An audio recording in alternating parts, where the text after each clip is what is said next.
நீங்கள் என்ன வேணாலும் எழுதிக்கோங்க, அது இந்து முறைப்படி எழுதிக்கோங்க, இல்லை குரான் எது வேணால் எழுதிக்கோங்க. ஆனால் உங்களுடைய வாசலில் ஒரு கயிறில் ஒரு மிளகா, ஒரு ஆணி, ஒரு எலுமிச்சப்பழம், ஒரு அடுப்பு கறி துண்டு இதெல்லாம் போட்டு தொங்க விட்றாங்க பார்த்துருக்கீங்களா அந்த காலத்தில்? அதை தொங்க விடுறதுல இருக்க சக்தி, திருஷ்டியை அடக்கக்கூடிய அந்த சக்தி வேறு எதுக்குமே கிடையாது. அந்த எலுமிச்சை பழத்தை வச்சு நம்ம சுற்றி உடைக்கும் பொழுது நாம் அடிபடணுன்னு இருந்தாலோ, இல்லை நம்மளோட ஆயுசு முடியணுன்னு இருந்தாலோ, அந்த எலுமிச்சை பழம் நம்மளுக்கு பதிலாக, ஏன்னா இந்த விரலுக்கு மட்டும்தான் அதை உள் இழுத்துக்க முடியக்கூடாத சக்தி ஒன்று இருக்குது. இந்த விரலை அவருடைய திருஷ்டியை எடுத்து அவர் வைக்கிறோம் அப்படின்னா அது அவருக்கு கழியுமே தவிர நம்மளுக்கு உள்ளே வராது.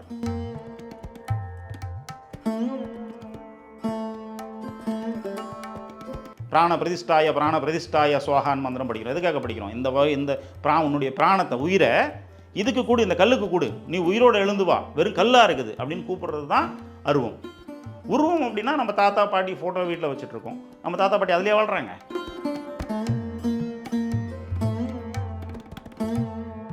எந்த ஒரு மிருகத்துடைய ஃபோட்டோவோ, இல்லை எந்த ஒரு சாமியுடைய ஃபோட்டோவோ, இல்லை எந்த ஒரு நபருடைய ஃபோட்டோவோ நம்ம வீட்டு வாசல்களில் வைக்கிறதுனால நம்மளுக்கு எந்த நன்மையும் கிடையாது, தீமையும் கிடையாது.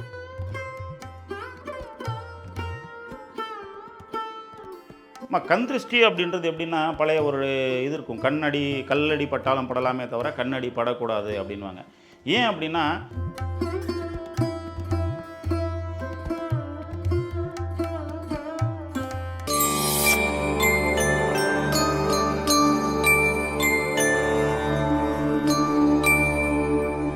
டெம்பிள் எக்ஸ்பிரஸ் நேயர்களுக்கு வணக்கம். நம்ம கூட இன்னைக்கு 16 வருடங்களா ஆன்மீகம் உள்ளிட்ட பல வேத ஆராய்ச்சிகளை மேற்கொண்டு முரளி மோகன் சார் நம்ம கூட இருக்காங்க. அவங்க கிட்ட இன்னைக்கு ஆன்மீகம் சம்பந்தமா நிறைய விஷயங்களை கேட்டு தெரிஞ்சுக்க போறோம். வணக்கம் சார். எனக்கு இப்போ ஒரு சின்ன டவுட் இருக்கு சார். இப்போ நிறைய பேர் இந்த எலுமிச்சை பழத்துல லக்ஷ்மி குடியிருக்கிறாங்க அப்படின்னு சொல்லுவாங்க. ஸோ அந்த எலுமிச்சை பழத்தை அறுக்கக்கூடாது அப்படின்னு சொல்றாங்க. அதுக்கு நீங்க என்ன சொல்றீங்க சார்? நம்ம எலுமிச்சை பழம் ஒரு பேனா மாதிரி. நீங்கள் எல்கேஜி படிக்கலாம், இல்லை பிஹெச்டி பண்ணிகிட்டு இருக்கலாம். ஆனால் பேனா எல்லாம் பண்ண முடியுமா? பென்சில் இல்லாமல் பண்ண முடியுமா? முடியவே முடியாது. அந்த மாதிரி நான் ஆராய்ச்சியாளர், பல பிஹெச்டிகள் வாங்கியிருக்கேன். மாந்திரிகத்துலையும் ஆன்மீகத்துலையும் எல்லாத்துலேயும் பிஹெச்டி வாங்கியிருக்கேன். நான் பிஹெச்டியை வாங்கியிருந்தாலுமே எலுமிச்சை பழம் இல்லாமல் என்னால் ஒன்றுமே பண்ண முடியாது.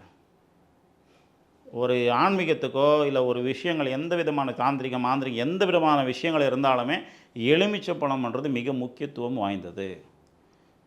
ஒரு எலுமிச்சை கனியை பலி கொடுத்தா 4 யானைகளை பலி கொடுத்ததுக்கான சமம். மனிதர்களை கிடையாது, 4 யானைகள் நமக்கு இப்போ என்ன, பழைய காலத்துலலாம் இப்போ வேட்டைக்கு போகும்போதோ அல்லது போருக்கு போகும்பொழுதோ, இந்த போருக்கு போகிறோம் எங்களை பலி எடுத்துடாத தாயே, இதுக்கு பதில் இந்த பலி எடுத்துக்கோன்னு எருமையை வெட்டுவாங்க. பாகுபலி படத்தில் கூட பார்த்துருப்பீங்க, எருமையை வெட்டுவாங்க. அந்த சீன்லாம் இருக்குல்ல, அந்த மாதிரிலாம் வெட்டிட்டு தான் போவாங்க.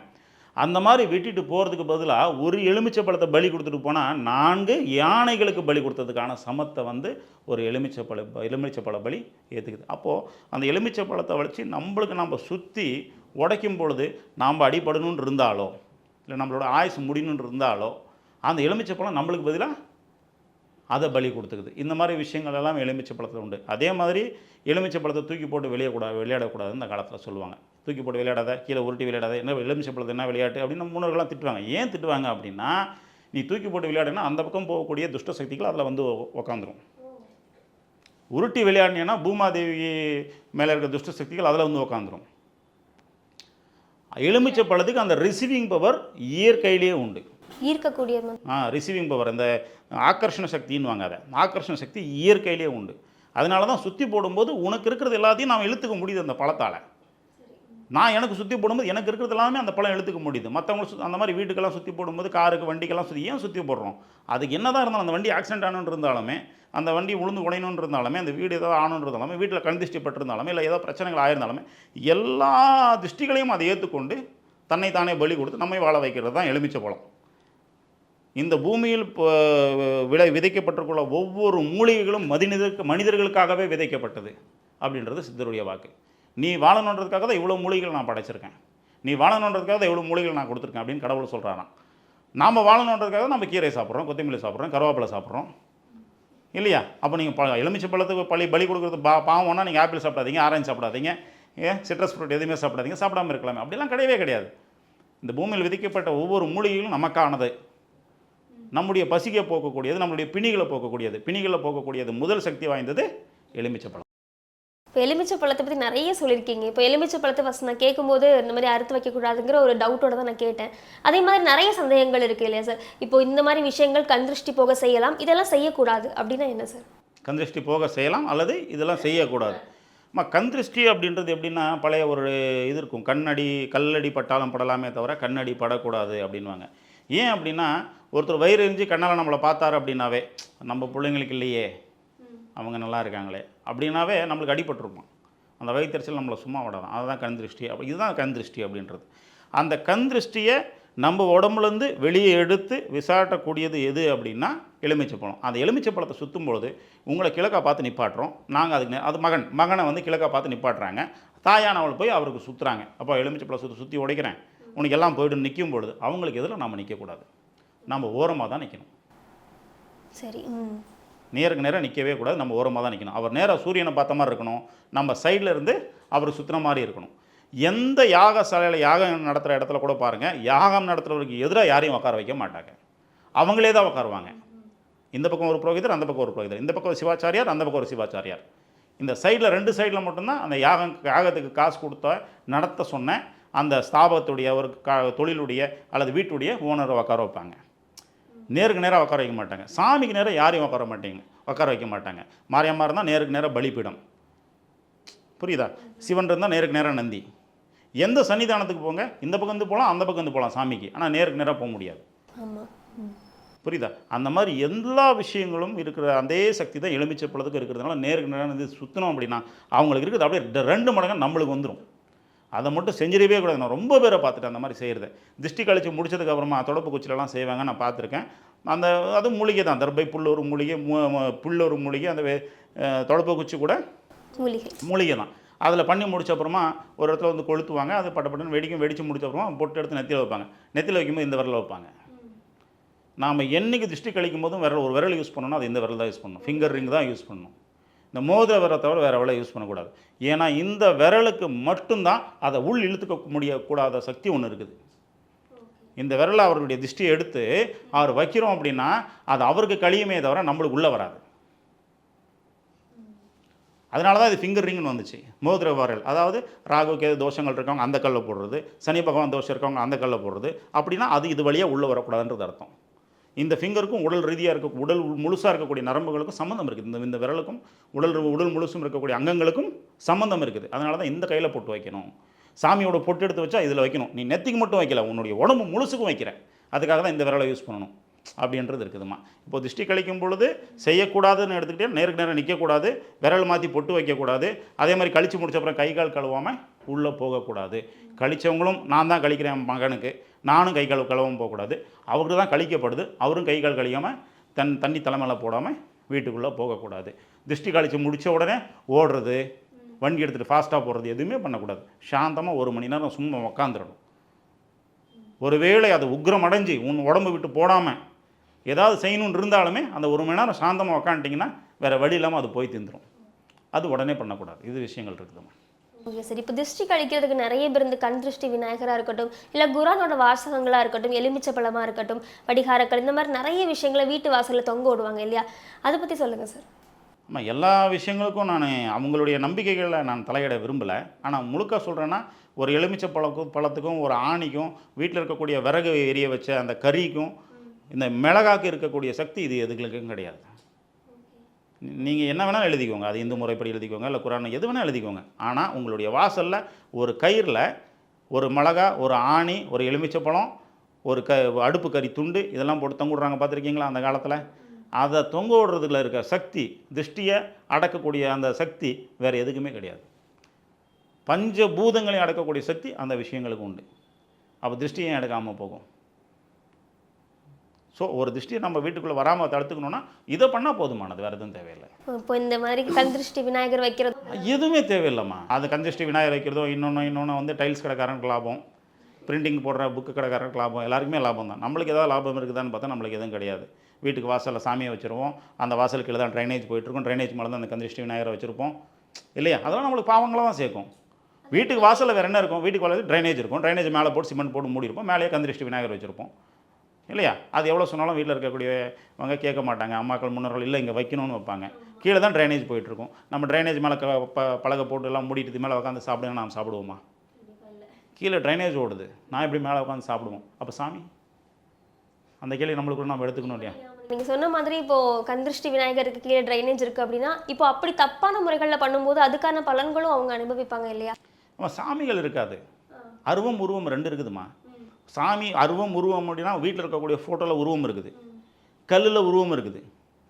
அந்த கல்லில் அருவத்தை கொண்டு வரணும். அருவத்தைன்னா அந்த உயிரை கொண்டு வரணும், சாமியோட உருவத்தை. சாமி சிலையை பிரதிஷ்டை பண்ணும்போது என்ன சொல்கிறோம்? வா இந்த சிலையில் வந்து உயிர் கொடு, எங்கேயோ இருக்கிற சாமி இங்கே வந்து உயிர் கொடு. பிராண பிரதிஷ்டாய சுவாகான் மந்திரம் படிக்கிறோம். எதுக்காக படிக்கிறோம்? இந்த உன்னுடைய பிராணத்தை, உயிரை இதுக்கு கூடு, இந்த கல்லுக்கு கூடு, நீ உயிரோடு எழுந்து வா, வெறும் கல்லாக இருக்குது அப்படின்னு கூப்பிட்றது தான் அருவம். உருவம் அப்படின்னா நம்ம தாத்தா பாட்டி ஃபோட்டோ வீட்டில் வச்சுட்ருக்கோம். நம்ம தாத்தா பாட்டி அதிலே வாழ்கிறாங்க கிடையாது, அவருடைய ஃபோட்டோ மட்டும்தான். நம்மளுக்கான உணர்வு அது. என் தாத்தா என் பாட்டி அந்த ஃபோட்டோ கீழே விழுந்தால் எனக்கு ஒரு சென்டிமெண்ட்டு, கீழே விழக்கூடாதுன்னு நான் நினைக்கிறேன். அந்த ஃபோட்டோவை பார்க்கும்போது எனக்கு ஒரு சிம்பத்தி உருவாகுது, எனக்குள்ளே ஒரு மிகப்பெரிய கவலை உருவாகுது. இதெல்லாம் உருவாகுது உன்னுடைய உணர்வுகள். ஆனால் உயிர் இருக்கா? கிடையாது. எங்கே பாருக்கு உயிர்? நம்ம சொல்லுவோம் சுடுகாட்டில் தாங்க போதிச்சோம், அங்கே தாங்க இருக்கும், அதான் சொல்லுவோம். அப்போது உயிர் இருக்கிறது அங்கே. அவருடைய உயிரை போய் தினமும் நீ பார்க்க முடியாதனால அவருடைய உருவத்தை நீங்கள் வச்சுட்ருக்க. அந்த மாதிரி தான் சாமியோட உருவமும் நீங்கள் வச்சுட்ருக்கிறது. சாமியோட உருவம் நீங்கள் வீட்டில் வச்சுருக்கிறது எல்லாமே அதோடைய உருவம் தான் இருக்குது. அது உனக்கு உணர்வு கொடுக்கறதுக்காக மட்டும்தானே தவிர மற்றபடி எதுக்கும் கிடையாது. அந்த மாதிரி கண் சிலைகளுக்கு கீழே நீங்கள் ட்ரைனேஜ் விடுற மாதிரிலாம் வச்சிங்க அப்படின்னா அது உருவமாக தான் இருக்குமே தவிர, ஒரு காட்சி பொருளாக இருக்குமே தவிர அதில் உயிர் இருக்காது. உயிர் இல்லாத சாமி உங்களுக்கு எப்படி பாதிப்பை ஏற்படுத்தும்? பாவத்தை கொடுக்கும், சாபத்தை கொடுக்கும், எதுவும் கொடுக்காது. சார், நான் இப்போ கேட்ட மாதிரி இப்போ கந்திருஷ்டி விநாயகர் சொல்லியிருந்தேன். இந்த மாதிரி நிறைய குரானில் இருக்கக்கூடிய வாசகங்கள், இல்லைன்னா நிறைய படிகாரங்கள், இந்த மாதிரி நிறைய பேர் கண்ணாடி வைக்கிறாங்க இல்லையா வாசலில், அது எப்படி சார் வைக்கலாமா? எப்படி?